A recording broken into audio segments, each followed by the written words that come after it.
There's a lake in California where your skin starts dissolving the moment you touch it. Not metaphorically, actually melting. No fish, no plants, no visible life at all. Just a 65 square mile mirror of death in the middle of the desert. And the wildest part, millions of creatures live there anyway. Here's the science behind the most hostile place on Earth. Imagine standing on the shore of a lake where the water is so alkaline it can strip the oils from your skin and turn it into soap.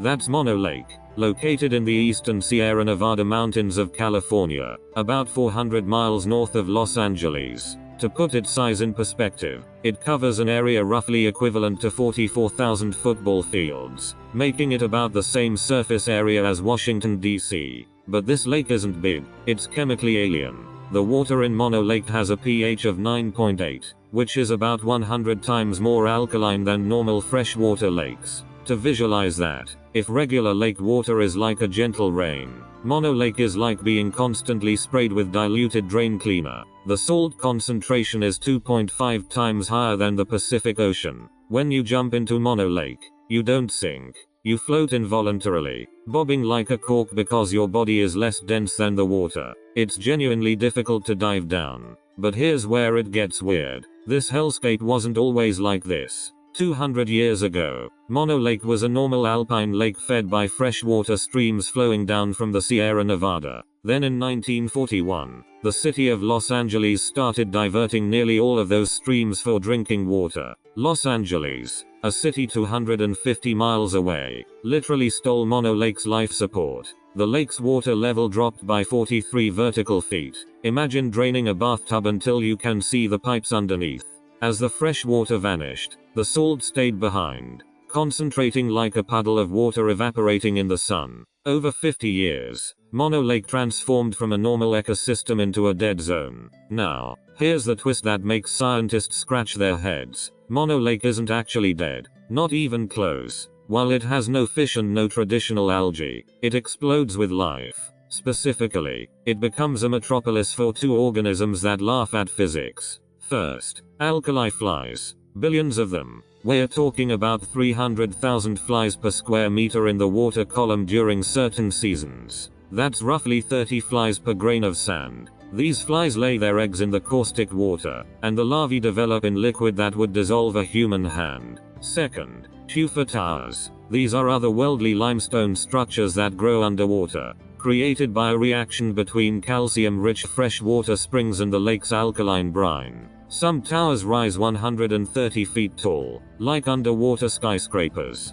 But wait, there's more. Billions of brine shrimp live in Mono Lake. Brine shrimp are maybe 8 millimeters long, about the size of a sesame seed, but they are arguably the toughest animals on the planet. They can survive in water so salty it would kill a whale in seconds. They can survive freezing solid. They can survive radiation exposure that would kill a human 500 times over. Mono Lake is their Las Vegas paradise. When the lake became hyperalkaline, these shrimp thrived because they have almost no competitors. This creates one of Earth's most bizarre food chains. The alkali flies and brine shrimp feed on microscopic algae and bacteria that actually prefer alkaline conditions. Organisms so specialized they exist almost nowhere else on Earth.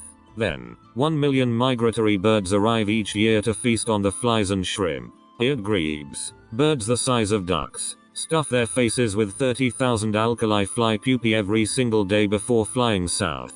The lake that kills everything that touches it is actually a critical stopover for bird migration on the Pacific Flyway. 30% of all eared grebes on the planet depend on Mono Lake to survive. The real reason Mono Lake matters is because it proves that life isn't what we thought. We imagined life as this delicate thing that only exists in Goldilocks zones. Not too hot, not too cold, not too salty, not too alkaline. Mono Lake proves that life is incredibly tenacious, incredibly creative, and incredibly weird. The same alkali flies that thrive here might tell us something about how to find life on Mars or Europa, where conditions are absolutely hostile by Earth standards. If life can evolve to become a master of Mono Lake, it can probably survive almost anywhere. Here's the final perspective shift. The reason Mono Lake nearly died isn't because of nature, it's because of human engineering and water politics. Los Angeles made a choice to steal an entire lake's water supply so the city could grow from 102,000 people in 1900 to over 10 million people in the metro area today.